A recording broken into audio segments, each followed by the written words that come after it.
Gram Gopalpur के प्रधान पद के प्रत्याशी छोटेलाल कश्यप जी की बहू रवीना कश्यप जी को अपना कीमती से कीमती वोट देकर उन्हें भारी मतों से विजयी बनाएं। रवीना कश्यप जिंदाबाद जिंदाबाद।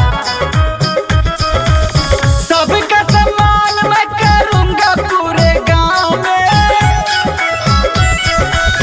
सबका सम्मान मैं करूंगा पूरे गांव में, सबका सम्मान मैं करूंगा पूरे गांव में। हम के जीता था राजधानी के चुनाव में, अब की जीता था राजधानी के चुनाव में।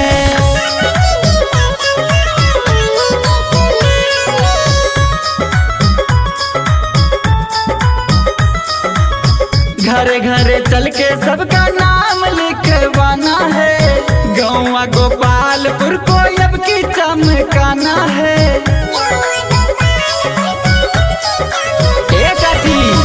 घरे घरे चल के सबका नाम लिखवाना है, गौवा गोपालपुर को अब की चमकाना है।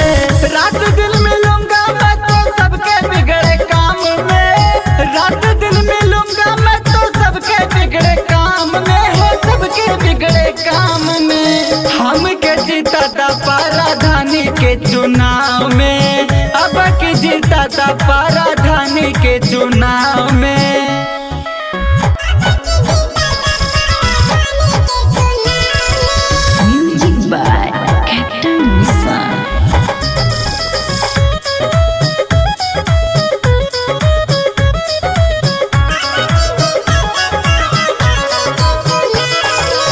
योजना में लाऊंगा अब की तमाम हो, देखते रह जाएंगे दुश्मन तमाम हो।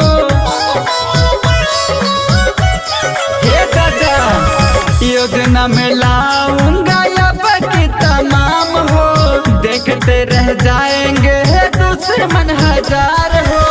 हाथ जोड़ा तन चाची पर नाम हो, हाथ जोड़ा तन चाची पर नाम हो, करी पर नाम हो।